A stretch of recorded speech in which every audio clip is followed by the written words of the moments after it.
Rotterdam, a thriving city in the Netherlands, was once a symbol of peace and prosperity.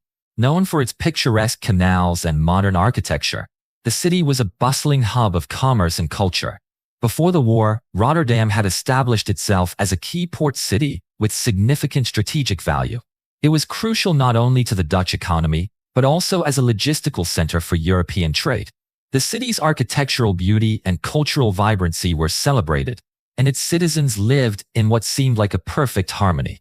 However, in May 1940, this image of normalcy and peace would be shattered.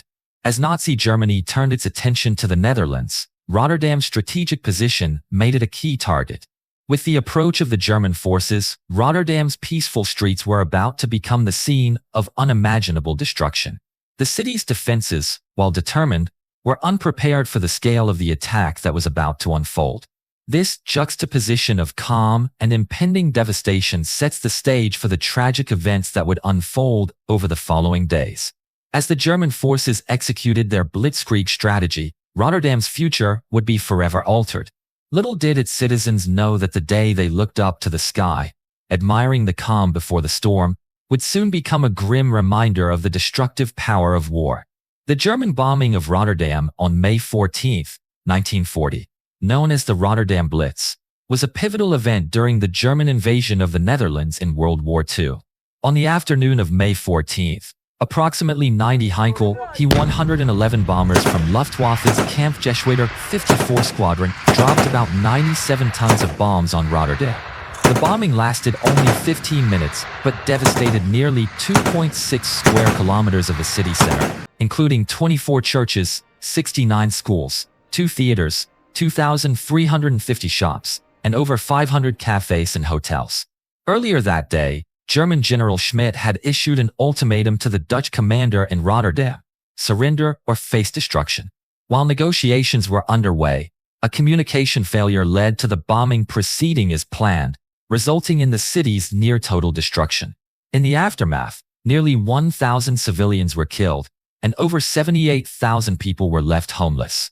The bombing forced the Netherlands to surrender on May 15th, marking the end of the Battle of the Netherlands and initiating a period of German occupation. The attack is often cited as an example of terror bombing, aiming to break civilian morale and force a quick surrender. The German bombing of Rotterdam on May 14, 1940, during World War II, was a pivotal event in the Netherlands' surrender to Nazi Germany. The bombing aimed to break Dutch resistance and force a swift capitulation. The immediate aftermath of the bombing was nothing short of catastrophic. In a matter of moments, over 700 civilians were killed, and the city, which had been a bustling hub of industry and commerce, was reduced to rubble. Rotterdam's homes, hospitals, schools, and businesses were decimated, leaving behind only charred remains. The destruction was so extensive that nearly 85,000 people were left homeless, a stark reminder of the devastating force that had been unleashed. The streets, once filled with life, were now eerily silent, save for the sounds of sirens and the cries of those searching for loved ones. In the days following the bombing, the Dutch people faced an unimaginable task. The surviving citizens began to sift through the rubble, desperately trying to find survivors amidst the wreckage of what had once been their city. Many of the survivors were left traumatized, not just by the loss of their homes, but by the sheer horror of the attack itself. The city's hospitals, already overwhelmed with casualties, were also destroyed in the bombing, making it impossible to care for the wounded. The smell of burning flesh and the sight of destroyed bodies haunted those who remained, a constant reminder of the horrors that had taken place. In the face of such overwhelming destruction, the Dutch government found itself in a precarious position. With no means to adequately defend their territory and the fear of further bombings, they were forced to make a difficult decision. The Dutch government capitulated to Nazi forces the following day, marking the first of many tragic moments in the war. The surrender was a bitter pill to swallow for a nation that had fought so valiantly to protect its sovereignty. However, the bombing of Rotterdam sparked intense debate. Was this an unfortunate mistake, a byproduct of the chaos of war? Or was it a deliberate act of terror, designed not only to break the Dutch military resistance, but to instill fear in the civilian population, forcing a rapid and unconditional surrender? Some historians argue that the scale of the bombing suggests it was a calculated act of psychological warfare, a way for the Nazis to demonstrate their dominance and crush any hope of Dutch resistance. This theory is compounded by the actions of German commanders who had received an ultimatum to surrender the city, threatening complete destruction if they did not comply. Despite claims that the bombing was accidental, many argue that it was a deliberate tactic to pressure the Netherlands into submission. The use of massive bomb loads and the destruction of civilian infrastructure suggests a strategic choice rather than an unintended consequence of military operations.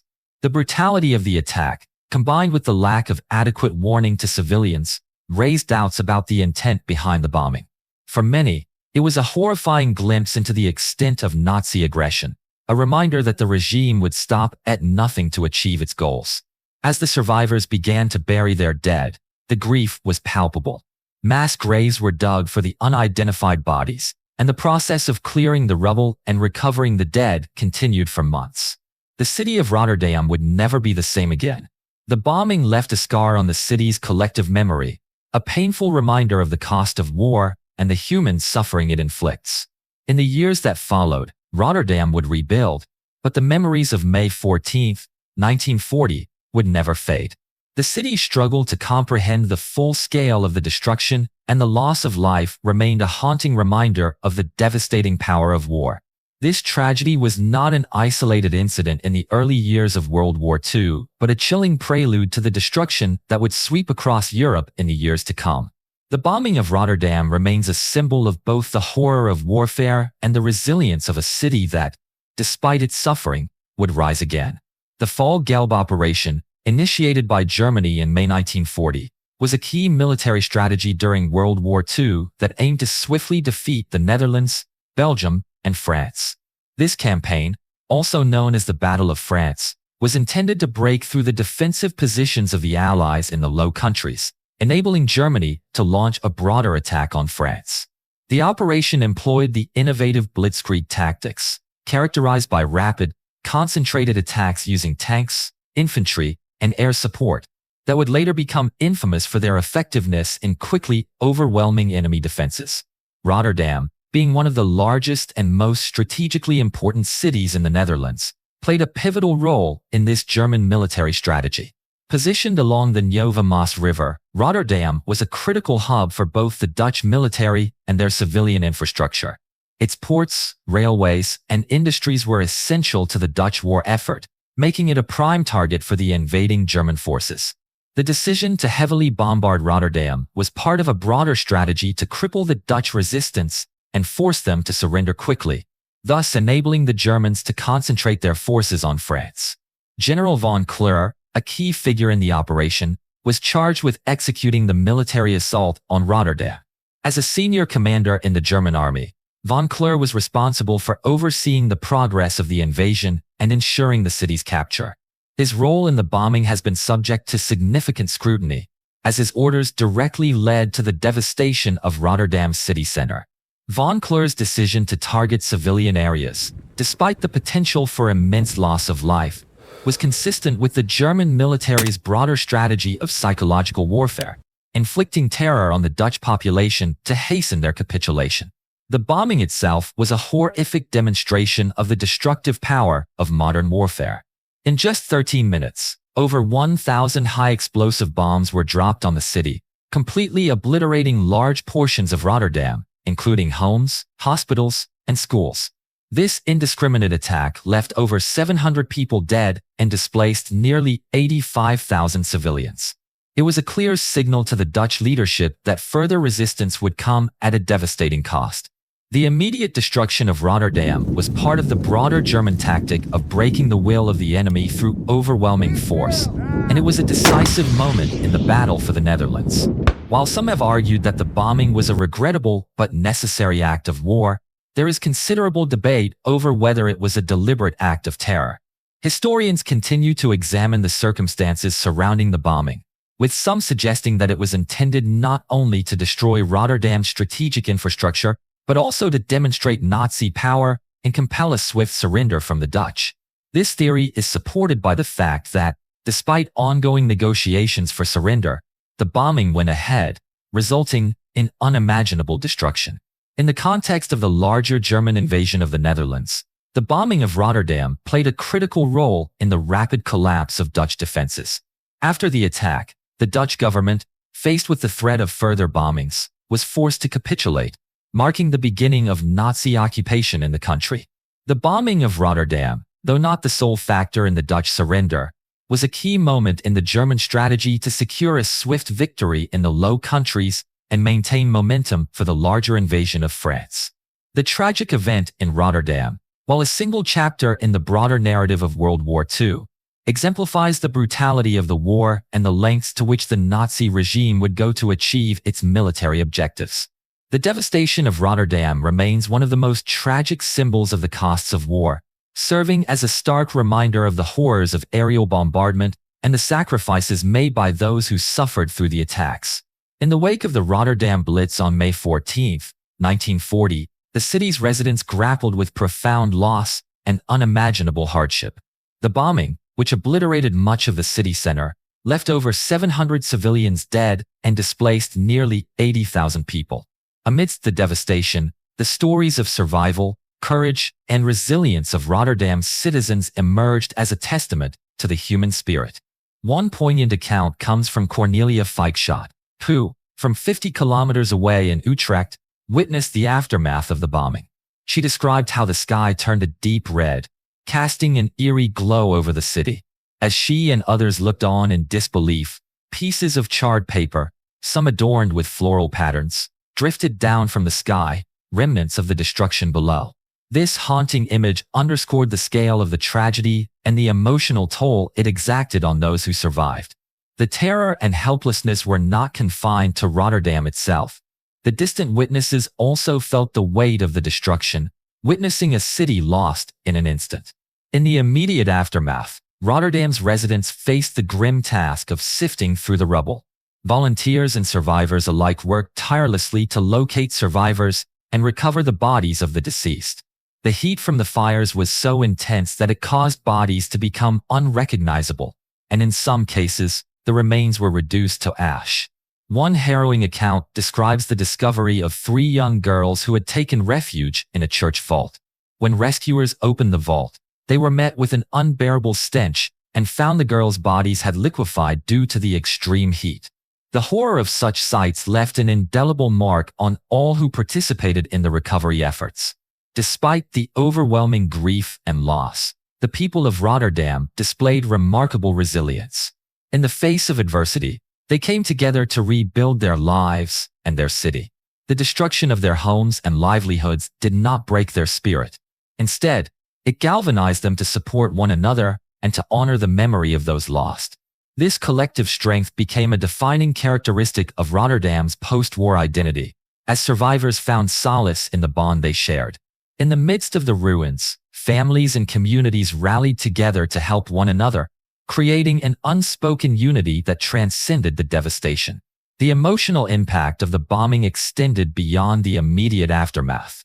The trauma experienced by the citizens lingered, influencing their collective psyche and shaping the city's culture for years to come.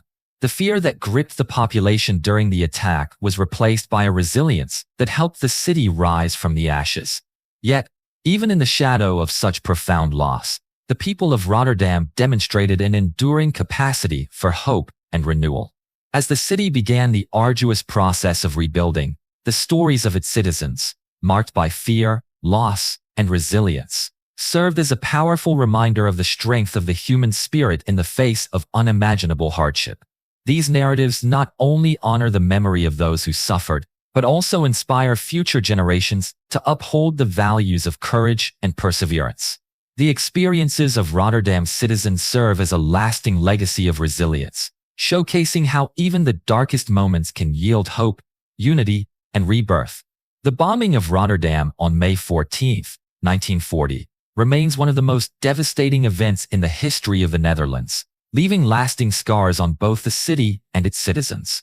Over 700 people lost their lives, and nearly 80,000 were left homeless, as the Luftwaffe obliterated large portions of the city center. The intense emotional toll on the Dutch people was palpable, with the fear and confusion of the initial attack followed by the painful process of recovery. The bombing served as a tragic reminder of the brutal realities of war and the immense cost it inflicts on civilian populations. Despite the horrors they endured, Rotterdam's citizens demonstrated extraordinary resilience.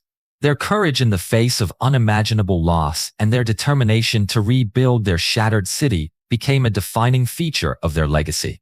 In the aftermath of the bombing, survivors joined together to salvage what remained, support each other, and honor the memory of those they lost.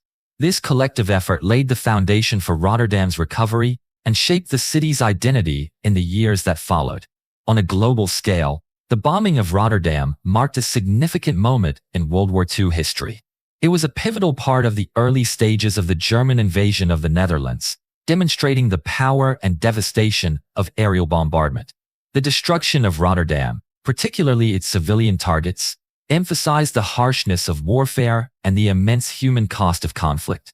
The legacy of this event and the resilience of the people of Rotterdam continues to serve as a poignant reminder of the impact of war on the human spirit.